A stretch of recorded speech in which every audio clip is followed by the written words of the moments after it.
안녕하세요. 선종학 교수입니다. 이번 한 학기 동안 강의를 하게 될 과목은 법률정보조사 과목입니다. 잘 아시는 바와 같이 본 과목은 1학점 1시수 과목이고 전공 필수이죠.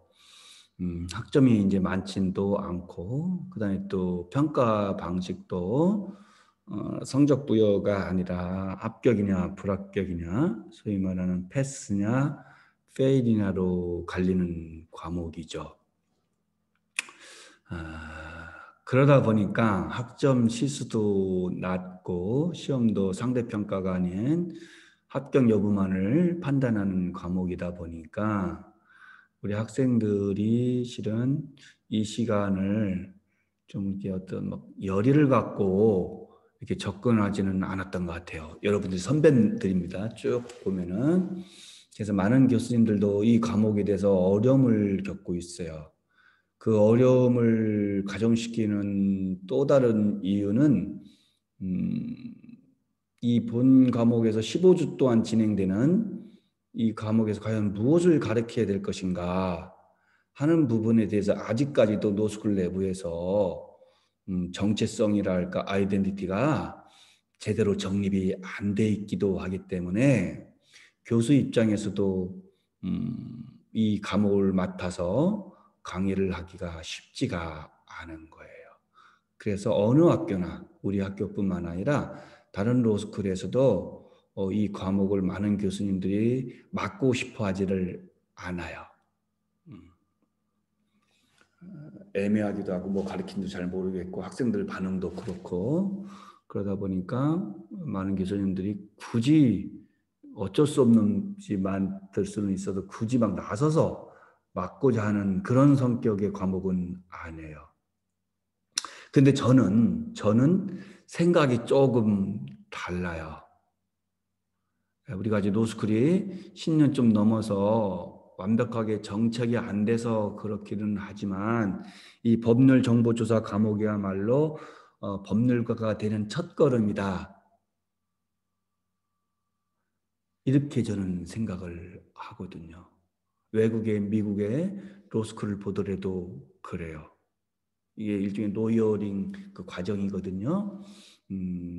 그래서 법정보조사 또는 법률정보조사 과목이 미국 로스쿨에서는 굉장히 중요하게 다뤄지고 있어요. 근데 아직 우리나라에서는 이 부분에 대해서 그렇게 심각하게 생각하지 않는 것 같아요. 근데 아까도 말씀드렸듯이 저는 좀 생각이 달라요. 굉장히 중요하다. 그 여러분들 이제 막 1학년 입학했잖아요. 인사가 되셨네요. 이 과목 1학년 과목이잖아요. 우리 신입생 여러분들 입학을 축하드립니다. 어려운 경쟁을 뚫고 우리 충남대학교 입학하게 된 것은 정말로 영광스러운 일이고 자랑스럽게 생각할 만한 일이죠. 그렇기 때문에 축하받을 만합니다. 그래서 축하도 드리는 것이고요. 그렇지만 축하는 잠시고 그 어려운 과정이 남아 있잖아요. 참으로 3년간 이 과정을 잘 이수를 하시고 마쳐야 여러분들이 노숙을 오게 된 소기의 목적을 달성해서 훌륭한 법조인으로서 살아갈 수가 있거든요. 이 과정을 잘 마치지 못하면 참 어려움에 빠지게 돼요. 여러 가지로. 그래서 여러분들 이제 기쁜 마음은 잠시 내려놓고 3년 동안 오직 학업에만 전념해서 여러분이 원하는 그런 바를 이루었으면 좋겠어요. 혹시 오리엔테이션에 참여를 하셨다면 저하고 약간의 대화가 있었을지도 모르겠어요. 제가 법률센터도 맡고 있기 때문에 법률센터를 소개하는 코너가 있었어요. 그래서 우리 학생들하고 비록 화면상으로나마 대면할 수 있는 기회가 있었거든요. 이름 다시 말씀드리면 손종학 교수이고요. 실무 과목을 맡고 있습니다. 그리고 구체적으로는 법무서 작성, 2학년 때 여러분들이 배우게 되어 있거든요. 법무사 작성, 그리고 지금 강의하는 법률정보조사, 그리고 주로 민법 쪽에서 제가 강의를 하고 있어요. 민사법 쪽에서. 거기 가서 또 이제 만나 뵐 수 있을 것 같은데, 오늘은 이제 여러분과의 첫 강의죠. 법률정보조사. 여기까지 인사드리고 다시 이제 본론으로 돌아가서 법률정보조사는 굉장히 중요한 것이다. 법률가로서 또는 법학도로서 처음으로 시작되는 영역이기 때문에 이걸 어떻게 익히느냐에 따라서 여러분들의 미래가 결정되기도 하여, 이 과목에 있어 기초를 탄탄하게 배우면 효과가 있을 것 같아요. 그래서 하나 당부하건대 이것이 그냥 학교와 부합격 과목이다, 1학점짜리에 불과하다, 뭘 가르쳐 주는지를 모르겠다, 이런 식으로 해서 너무 등한시하지 말고 오히려 긍정적으로 생각해 보자고요. 1학점에 불과하고 그리고 합격과 불합격의 과목이기 때문에 오히려 부담 없이, 성적에 대한 부담 없이 열심히 한번 들어보자, 이렇게 생각할 수도 있잖아요. 그래서 본 과목 1시간에 불과한 거고 강의로 시간 50분에 불과하잖아요. 그렇게 하니까 부담 갖지 마시고 흥미를 가지고 한번 호기심을 가지고 이 과목에 임했으면 좋겠다 하는 내용이에요. 본 과목의 원래의 취지는 우리가 소위 말하는 법학을 함에 있어서, 그리고 나중에 법률가로서 법조 실무 활동을 함에 있어서의 리서치 능력을 배우는 거예요. 연마하는 것이죠. 근데 이 리서치 능력은 실은 학교 교수들만에 의해서 이루어진 것은 아니에요. 예를 들어 우리가 리서치 할 때는 도서관 가는 거잖아요. 또 국내법만 있는 것이 아니라 외국법도 있을 수 있잖아요. 그렇기 때문에 또 요새는 이제 앱이라든가 이런 것들에 의해서, 컴퓨터라든가 이런 것들에 의해서 전자적으로 찾아보는 것도 많이 있잖아요, 리서치를. 그러다 보니까 어느 학교나 마찬가지이고 저희 학교도 마찬가지인데요. 본 강의를 강의함에 있어서는 저도 강의를 하지만 또 한편으로는 외부 기관에서도 강의를 와 주세요. 예를 들어서 이제 법학에 관해서 가장 큰 도서관은 누가 말해도 대법원 산하에 있는 법원 도서관이죠. 법원 도서관에서도 강의를 와서 해주시죠. 출장 강의를. 그리고 웨스트로 같은 것도 있고요. 또 가장 법률가들이 많이 이용하는 것 중에 하나는 국내법적으로는 로엠비라고 있잖아요. 로엠비에서도 와서도 이 과목을 맡아서 리서치 능력을 여러분들이 늘릴 수 있도록 이렇게 해주고 있어요. 그런데 이 코로나 때문에 참 어려움을 겪게 된 거예요. 작년부터 코로나가 심해졌잖아요. 작년에도 3월 달만 해도 그렇게까지 예상은 못했어. 해서 뒤로 늦추고 해서 뒷부분에 가서 외부 기관에 와서 법원 도서관이라든가 이런 쪽에서 와서 강의를 해주셨거든요. 그런데 올해는 이제 어차피 비대면 강의가 되면서 그 부분이 어떻게 될지 잘 모르겠어요. 그래서 가능하면 그분들 오셨을 때 강의를 직접 들으면 너무 좋을 것 같은데, 그것이 또 만약에 방역적으로 어렵다면, 특히 이것은 100명이 넘는 과목이거든요. 수강생이 정말 대단히 강의이기 때문에 쉽게 대면 강의를 하기가 어려워요. 그래서 방역이 앞으로 코로나가 어떻게 될지 모르겠지만 지금으로서는 대면 강의를 하기가 어려울 가능성이 높을 것 같아요. 그랬을 때 외부에서 웨스트로라든가 로엠비 그리고 법원 도서관에서 강의할 때는 아마도 비대면으로 영상을 통해서 강의할 가능성이 높을 것 같아요. 물론 이제 그렇지 않을 수도 있습니다. 그래서 그 부분은 이제 염두에 두시면 좋을 것 같습니다. 기본적으로 제가 강의를 위주로 하되 외부 기관에서 한 주씩 와서 담당해서 강의를 맡게 된다. 그리고 그 강의는 온라인으로 진행될 가능성이 굉장히 높다. 이렇게 이제 보시면 될 것 같아요. 그리고 그 평가는 아까 말씀드린 바와 같이 합격 또는 불합격, 패스와 페일이기 때문에 저희들이 과제물을 제출하는 걸로 해서 과제물을 여러분이 내는 것을 통해서 진행을 할 예정이고 평가를 할 예정입니다.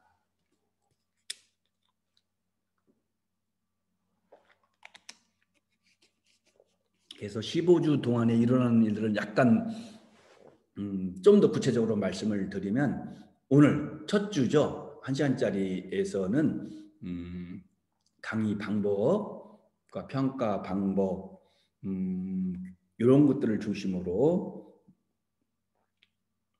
설명을 드릴 예정이고요. 두 번째 주부터 한 3주간에 걸쳐서는 법 해석 일반론을 가지고 강의를 할 예정이에요.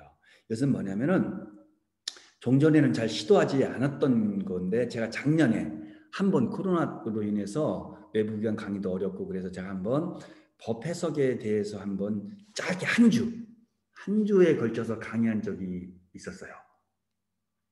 해보니까 굉장히 효과가 좋더라고요. 우리가 실은 법학은요, 해석법학, 법 해석학이라고 할 정도로 법 해석이 굉장히 중요해요. 근데 법 해석은 그냥 하는 건 아니거든요. 이 해석, 운전하는 법이 있듯이 TV 새로 구입해서 TV도 리모컨 조작하는 방법이 매뉴얼이 있듯이 이것도 마찬가지거든요. 오히려 더 하겠죠. 그랬을 때 법 해석 방법론을 분명히 익혀야 되는데 어느 과목에서도 그걸 가르쳐 주지 않는 거예요. 민법에서도 안 가르쳐 주고 그냥 해석부터 시작해. 형사소송법에서도 안 가르쳐 주고 그냥 형사소송법 조문에서 교과서부터 읽어요. 참고서부터 읽어요. 그러다 보니까 기초가 없어지게 되는 거예요. 원리를 모르니까 응용이 안 되는 거예요. 그냥 주먹구구식으로 암기해서 겨우 답안지에 표출시키는 그러한 그 잘못을 범하게 되더라고요. 이건 안 되겠다. 우리가 해석을 하는 사람들인데 법을 가지고서 해석을 하는 사람들인데 해석의 방법론에 대해서는 최소한도 기초적인 지식만큼은 있어야 되지 않겠느냐 하는 생각을 하게 된 거예요. 그래서 이번 강의에서도 한 3주간에 걸쳐서 3시간 분량이 원래는 하나씩 계속해도 실은 부족한 부분이 분명히 있어요. 그렇지만 이것만 가지고 다 할 수가 없는 현실을 고려해서 법 해석 일반론을 가지고서 한 3주 정도 강의를 할 예정입니다. 여기서 해석에 대한 구체적인 방법, 원리, 이론을 배울 예정이에요. 그리고선 재정법을 해석하는 걸 구체적으로 한번 살펴보고 또 하나는 우리가 이제 그 리서치할 때 이거 리서치 영역이니까 법정보 조사니까 리서치할 때 책만 보는 것은 아니잖아요. 오히려 더 먼저 찾아봐야 될 것은 우리가 이제 실무가가 될 사람들이니까 더 먼저 찾아볼 것은 어떤 영역이죠? 무엇이죠? 대상이 책보다도 교과서보다도 주석서보다 먼저 볼 것이 뭐죠? 판례잖아요. 제일 먼저 찾아볼 것은 법조문, 두 번째 찾아볼 것은 판례예요. 그 다음에 찾아볼 것이 주석서라든가 교과서라든가 뭐 참고서를 살펴보는 거예요. 근데 우리는 거꾸로 돼가지고서는 법조문은 제일 나중에 살펴보고 제일 먼저 참고서, 뭐 주석서, 교과서 먼저 보여요. 그 다음에 판례 찾아보고 그 다음에 법조문 겨우 찾아봐요. 그러면 안 되거든요. 법조문이 먼저 우리 성문법 국가니까 우리 법조문은 이런 경우에 어떻게 규정하고 있는지 어떻게 표현하고 있는지를 먼저 살펴보고 그러고서 내가 이해를 한 다음에 완벽한 이해가 안 되니까 아직은 법률가가 아니잖아요. 또 법률가라 할지라도 완벽하게 이해되지를 못할 가능성이 너무나 많죠. 그랬을 때 찾아볼 것이 문제를 해결하기 위해서는 찾아봐야 될 것이 바로 판례잖아요.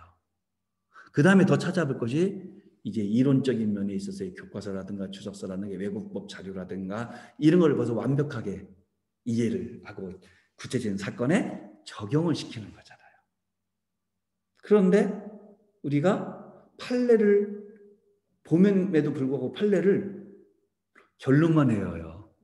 소위 말하는 판결 요지만 딸딸딸딸 외우는 거예요. 이 판결이 어떻게 해서 문제됐고 어떤 곳에 적용되기 위해서 이런 판결이 나왔는지에 대해서는 생각은 도외시하고 결론만 외워서 객관식, 주관식 시험만 맞추려고 하는 거예요.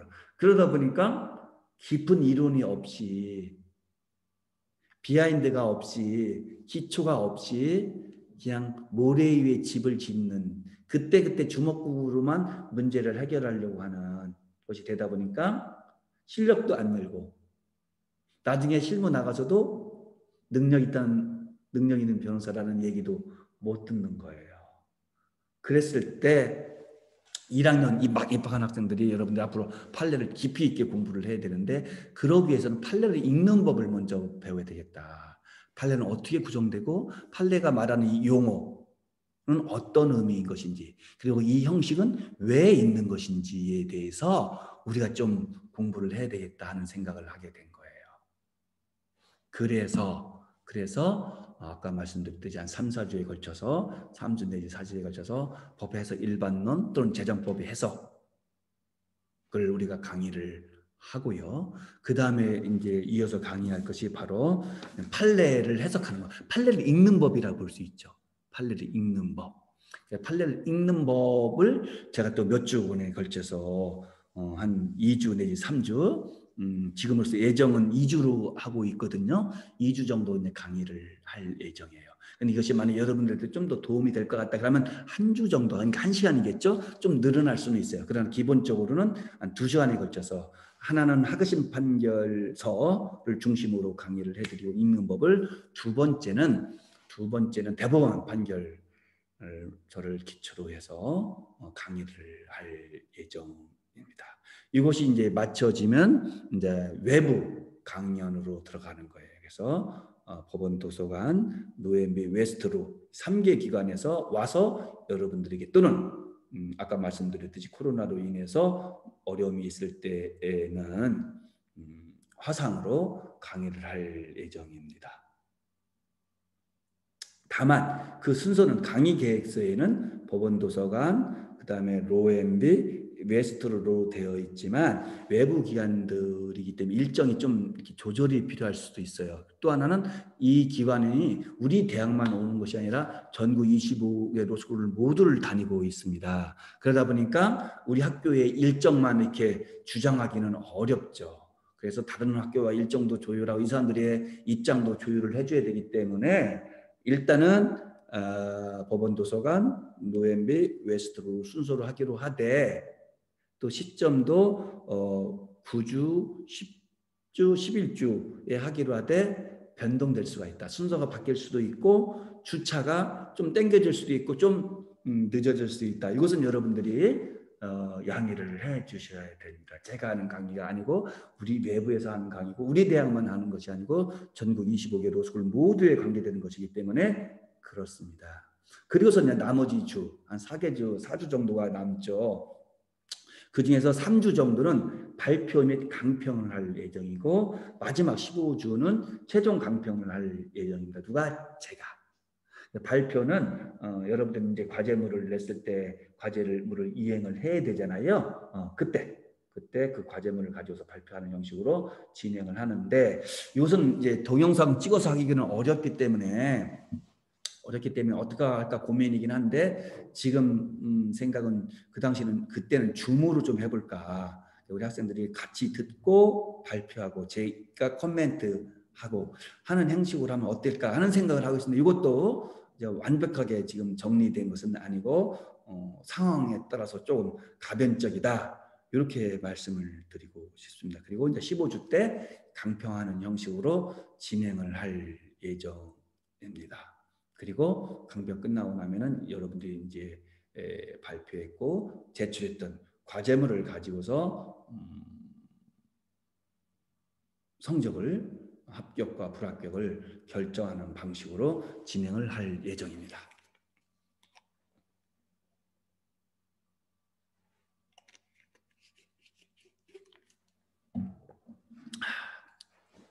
그랬을 때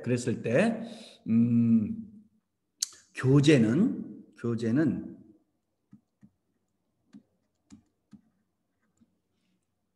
박영사에서, 서울에 있는 법소로서 가장 큰 출판사입니다. 박영서에서 출판된 쉽게 읽는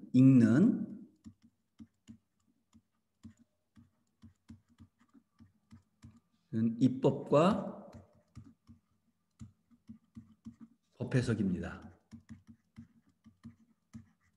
이미 강의 계획서에서 소개를 해드렸는데요.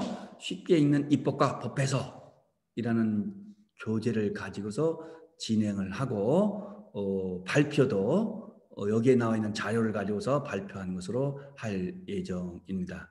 지금 2월 25일인가 6일인가 출판이 됐기 때문에 시중 어디에서나 온라인 등을 통해서도 쉽게 구입을 할 수가 있습니다. 그리고 서점에서도 직접 오프라인에서도 구입을 할 수 있으니까 여러분들이 이거를 교재로 사용하시기 바랍니다.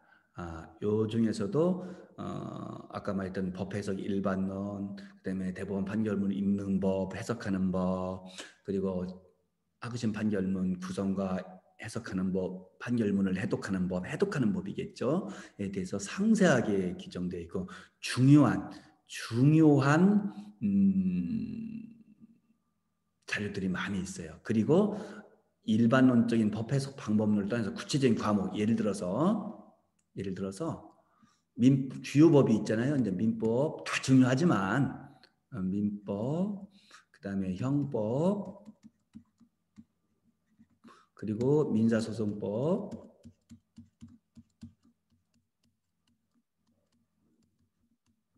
그리고 형사소송법,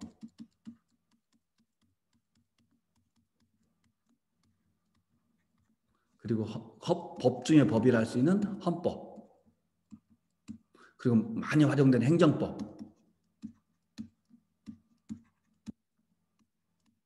이런 주요 법률에 있어서의 해석 원리와 해석 기준에 대해서 상세히 제가 설명을 해놨어요. 그러니까 여러분들이 이걸 잘 읽어보시면 민법 공부할 때 굉장히 도움이 되고, 예를 들어서 형법 공부할 때도 있고, 뭐 소송법 공부할 때, 행정법 공부할 때, 헌법 공부할 때, 뭐 민사소송법 공부할 때 굉장히 도움이 될 거예요. 이걸 먼저 배우시고서 개별적인 법학을 우리가 배우는 거예요. 즉 이렇게 되는 거예요. 어떻게 되냐면 법해석 일반론, 모든 법이 공통되는 거겠죠.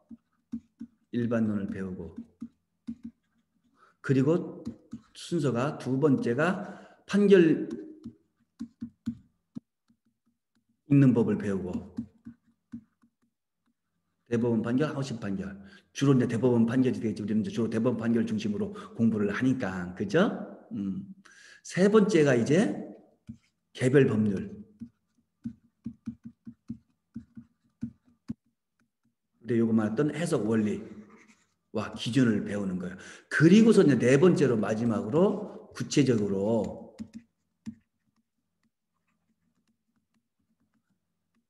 각 과목별로 여러분들이 학습을 하는 거예요. 그런데 지금까지는 이 법에서 일반론, 판결 읽는 법, 개별 법률에서 해석의 원리는 생략한 채, 이건 뭉뚱그려서 생략하고 하지도 않고서 바로 사법으로 들어간 거예요. 느리다딱.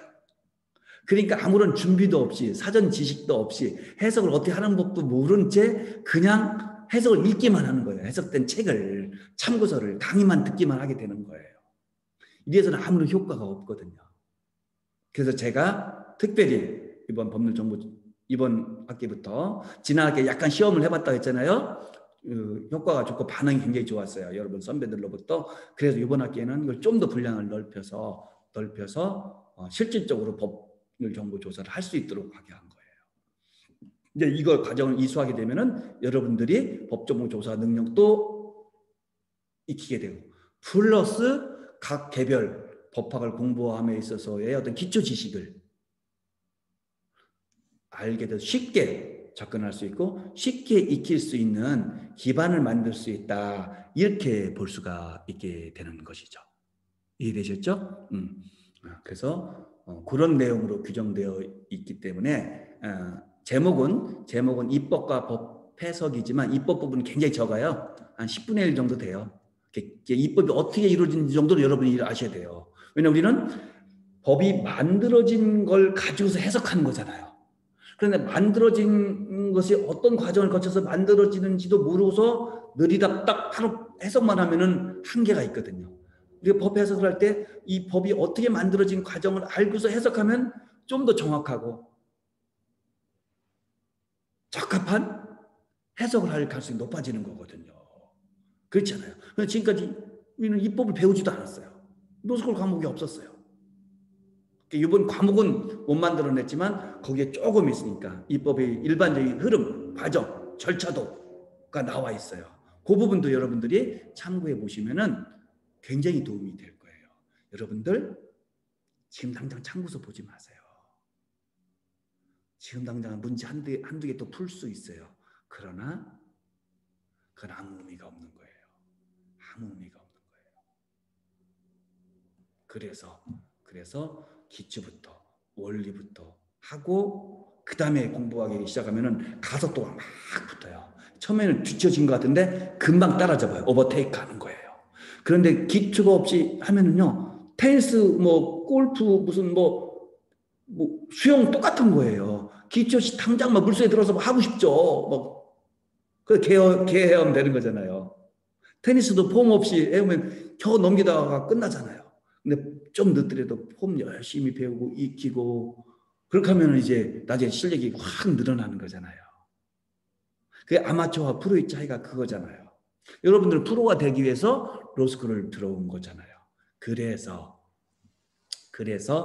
여러분들께서는 이런 과정을 거쳐야 된다. 그래서 법률정보조사 시간에 이런 것들을 제가 직접 강의를 할 예정입니다. 이렇게 하게 된 이유는 제가 저는 92년 그러니까 벌써 한 30년 전 됐죠. 92년부터 법조 생활을 시작했어요. 이제 판사로 시작을 했어요. 그래서 이제 어느 정도 지나서 변호사도 했고, 그다음 학교 와서 여러분들과 같은 학생들을 가르치고 있죠. 그래서 지금 제가 법조 경력이 한 30년이 좀 됐는데, 그때 30년 법조 경력으로서 판사도 좀 해보고 변호사도 좀 해보고 교수도 좀 해보면서 느낀 결론은 법률가에게 가장 요구되는 능력은 뭐냐면요. 가장 요구되는 능력은 문제 해결 능력이에요.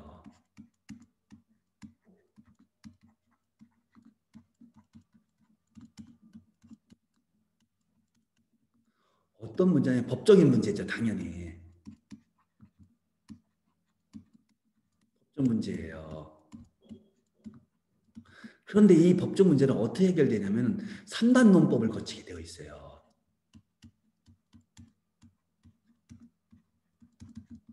뭐냐면요. 소전제라고 해서 사실관계가 있는 거예요. 예를 들어서 갑이 을에게 1,000만 원을 빌려줬다. 언제 어디서 이자는 얼마로 정했다. 근데 안 갚는다. 뭐 이런 거예요. 또는 갑이 을로부터 폭행을 당해서 이빨 2대가 나가서 치료비 350만 원이 지출이 됐다. 이런 것들이 사실관계가 되는 거예요. 그러면 이 사실관계를 확정이 필요한 거예요. 확정. 이 사실관계는 굉장히 복잡 다단하고 막 그렇잖아요. 이걸 법적으로 확정하는 거예요. 법적으로 의미 있는 부분만 끄집어내는 거예요. 이것이 바로 증거를 통해서 이루어지는 거예요. 그리고 민사소송에서는 주장을 통해서 이루어지는 거죠.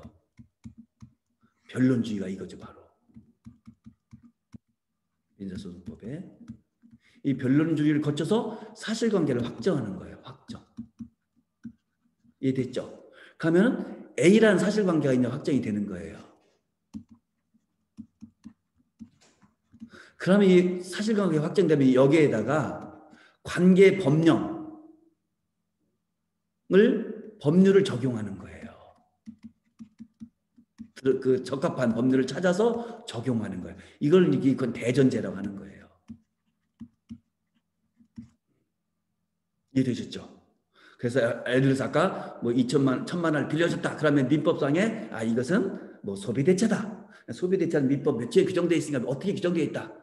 차주의 반환 의무가 있고 이자 지급 의무가 있고 뭐 이게 다 나올 거 아니겠습니까? 이자 약정 어떻게 되고 뭐 이자 약정법 뭐 적용되고 이렇게 된단 말이에요. 그 법률을 여기다 적용하는 거예요. 그러면 어떻게 되죠? 이제 1단계, 2단계, 3단계에서는 이제 결론이 나오는 거예요. 이것이 이제 재판의 결론이 되는 거죠. 판결, 결정, 명령 될 수도 있고요. 뭐 조정이 될 수도 있고 화해가 될 수도 있겠죠. 이런 3단 논법을 통해서 이루어지는 거예요. 그런데 실제 재판에서는요. 이것은 그렇게 어렵지 않아요. 대부분의 사건, 물론 어려운 사건 있죠. 대부분의 사건입니다. 진짜 어려운 것은 이것이 어려워요. 사실관계, 진짜 빌려줬는지 안 빌려줬는지, 갚았는지 안 갚았는지, 때렸는지 안 때렸는지, 진짜 치료비가 나갔는지 안 나갔는지, 이런 것들이 너무너무 어려운 거예요. 재판의 70%는 10% 이상은 사실관계의 확정에 어려움이 있어요. 오판도 여기서 나오는 경우가 많이 있어요. 너무너무 중요해요. 그런데 로스쿨에서 이건 별로 안 배워요. 이거는. 로스쿨에서 이 사실관계가 확정된 것을 전제로 해서 주장과 입증, 증명을 통해서 사실관계가 확정됐음을 전제로 해서 거기에 맞는 법령을 적용하는 거예요. 요거 배우는 거예요. 그것이 시험 평가의 방식으로 가면 객관식으로 낼 수도 있고 사례형으로 낼 수도 있고 기록형으로 낼 수도 있는 거예요. 요걸 배우는 거예요. 요거를. 실은 더 어려운 것은 이 작업이에요. 그러나 이 부분을 여러분이 나가서 하는 거예요. 노수에서는 이 부분을 배우는 거예요. 그랬을 때 가장 먼저 찾아볼 것은 여러분이 어떻게 제가 설명했잖아요. 아까. 뭘 확정된 사실관계를 해결하기 위해서는 무엇을 먼저 찾아봐야 된다고? 첫째 순서가 뭐랬죠 아까? 여러분 교과서 찾아보는 거 아니라고 했잖아요. 뭐죠? 첫 번째가 관계 법령을 찾아봐야 된단 말입니다. 그래서 관계 법령을 찾아서 이거를 법조문을 해석해야 되는 거예요.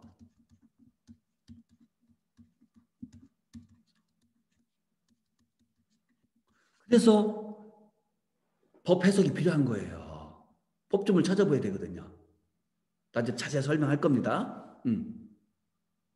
두 번째로 이제 참고할 것이 바로 이런 경우에 판례는 어떻게 되어 있는가. 판례 찾아보는 거예요. 대법원 판례도 있고 허가심 판례도 있지만 주로 이제 대법원 판례가 있죠. 그래서 판결문을 찾아보는데 판결문을 읽는 법을 모른다면, 판결문에 사용한 용어의 의미를 정확히 모른다면 판결문을 제대로 해석할 수가 없죠. 판결문을 해석하는 법을 기를 필요가 있는 거예요. 해석 능력. 법조문 해석 능력을 기를 필요가 있듯이 역시 판결 해석 능력이 있는 거예요. 이거 가지고도 또 모르겠다. 그럼 그때 가서 이제 주석서, 교과서를 찾아보는 거예요. 그런데 실은 이 주석서라는 것이, 교과서라는 것이 법조문을 해석해 놓은 거예요. 그리고 판례 해석해 놓은 거예요.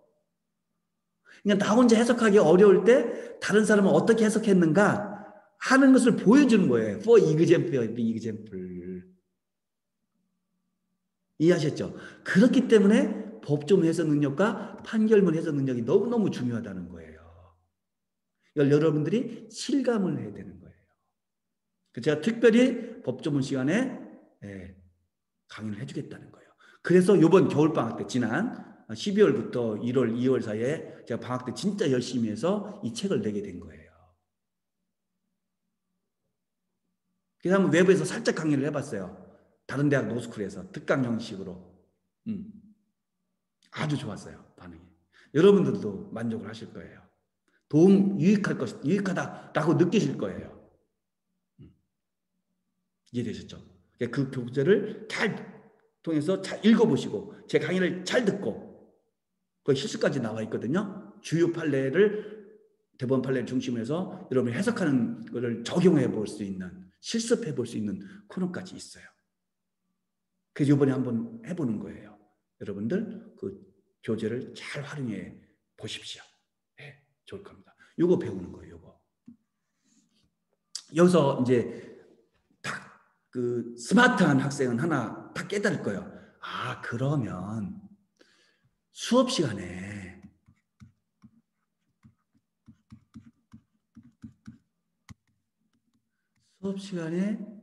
반드시 지참할 것이 무엇일까? 라고 할 거예요. 필기도구? 당연하죠. 아까 말했던 교재? 당연하죠. 그러나 그거보다 더 중요한 게 있어요. 꼭 갖고 다녀야 될 것이, 여러분이 친구처럼 분신처럼 갖고 다녀야 될 것이 있다는 것이죠. 그게 바로 뭐냐? 이거 관계법령. 법조문 해석해야 되는 거니까. 우리가 배우는 것은 법조문 해석하는 걸 배우는 거니까. 그죠? 법전을 갖고 되는 거예요. 법전을. 반드시.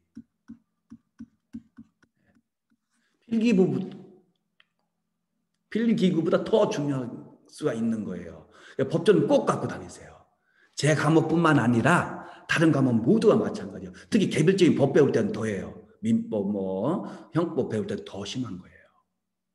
그리고 여러분, 수험장에 갈 때는 여러분이 그동안 3년 동안 익히고 닦은 지식을 담고는 이 머리는 가져갈 수 있잖아요. 그죠?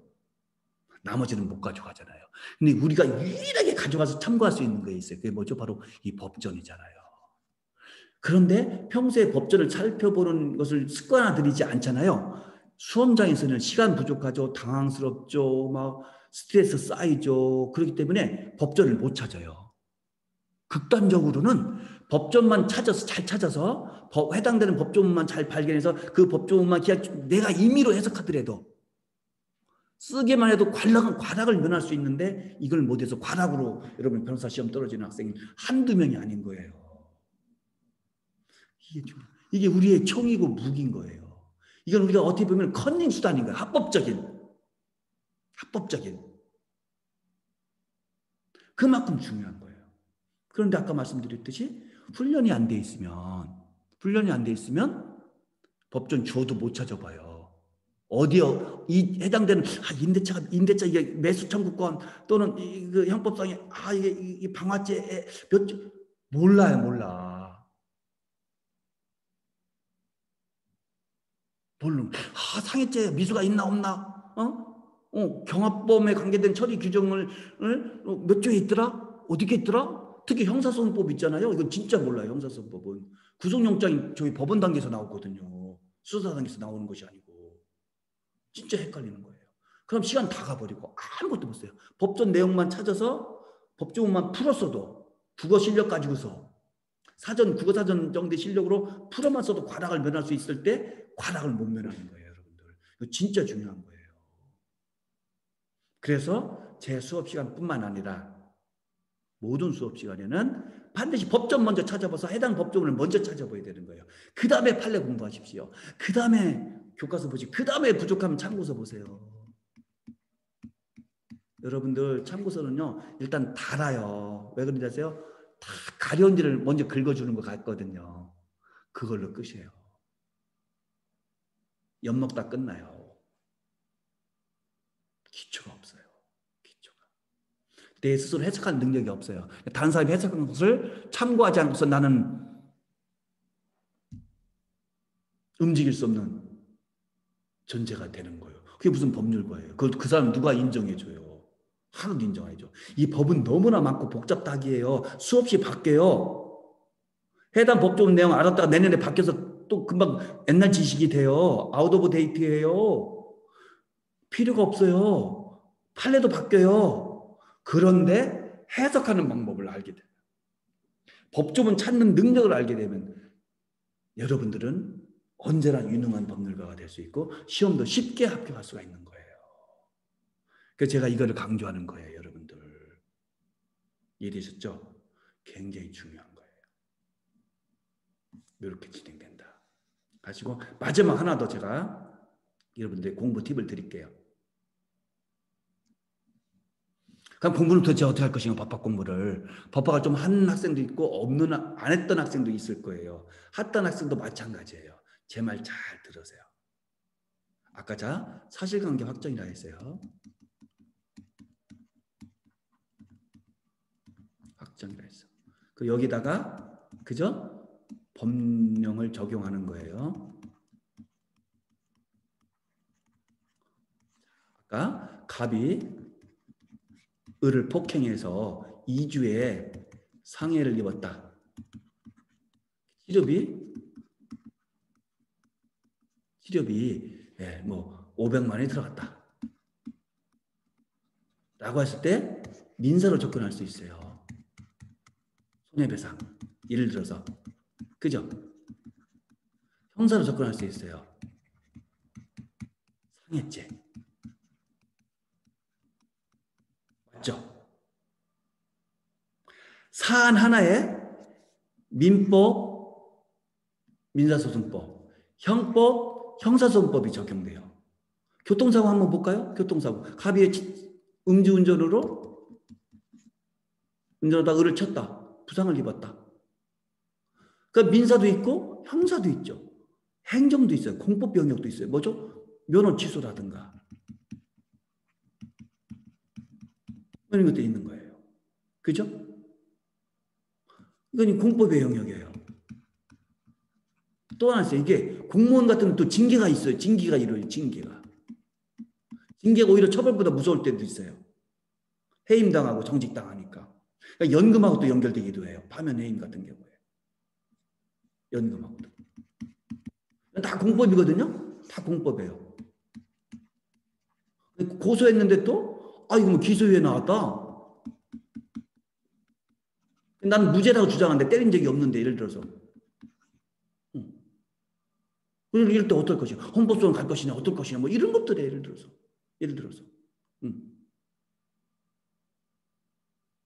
그럼 사실관계는 딱 하나인데 모든 법이 적용되잖아요. 헌법부터 시작해서 헌법소송법, 형법, 형사소송법, 민법, 민사소송법, 행정법 다 적용되는 거예요. 이건 무슨 것을 뜻하는 것이죠? 리걸 마인드가 있는 학생은 금방 알아차렸을 거예요. 모든 법은 밀접하게 연결되어 있다. 유기적으로 밀접하게 연결되어 있다. 그러니까 이걸 어떻게 해야 될 것이냐? 이거를 개별 법률적으로 공부하지 말고 통합적으로 공부해야 된다. 근데 여러분 그것이 아직 없기 때문에 너무 그렇게 통합적으로 할 수는 없는 거예요.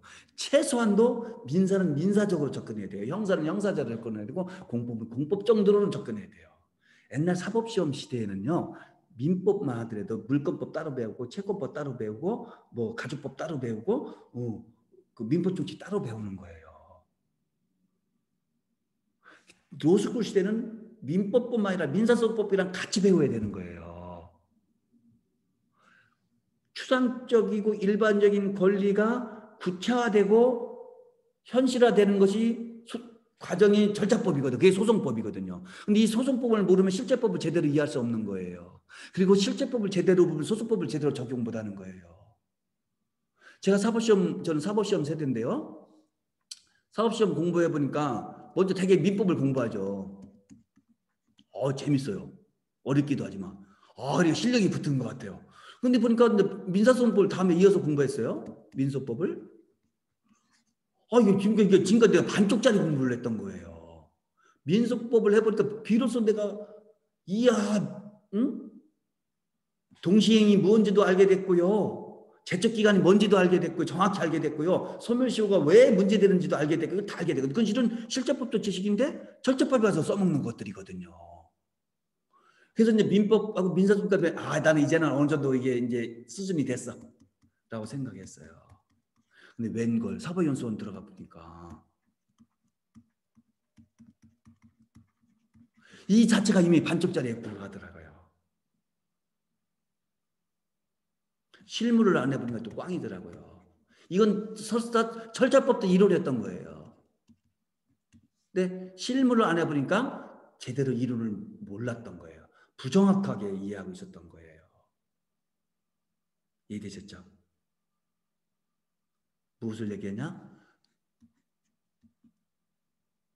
통으로 공부해야 된다. 통으로 공부해야 된다. 이해되셨죠? 민법총칙 물권법 따로 공부하는 거 아니에요. 민사소송법 따로 공부하는 거예요. 최소한도 민법 전부, 그다음에 소송법은 한 과목으로 공부해야 돼요. 이해되셨죠? 법전 지창 가장 중요한 것이다. 둘째, 통으로 공부해라. 이걸 꼭 말씀드리고 싶어요. 오늘 첫 시간이라 제가 강의를 어떻게 진행할 것인지, 그리고 법학 공부 어떻게 할 것인지 여러분들 1학년임을 감안해서 강의를 했어요. 시간이 다 됐네요. 마쳐야 할 시간이 됐습니다. 여러분들 입학 다시 한번 축하드리고요. 열심히 공부해서 여러분들이 원하는 바를 꼭 이루어가는 그런 3년이 되기를 교수 입장에서 기도하고 기원 드립니다. 여러분들은 할 수 있습니다. 열심히 할 수 있습니다. 열심히 하면 됩니다. 그럴 정도의 기본 능력을 여러분들은 갖고 계세요. 결코 실망하거나 어려운 순간이 많이 올 거거든요. 좌절하지 마십시오. 이겨내십시오. 여러분들에게 합격 그리고 훌륭한 법률가가 될 수 있는 기회가 기다리고 있을 것입니다. 여러분들의 건승을 기원하겠습니다. 다음 주에 만나보도록 하겠습니다. 고맙습니다.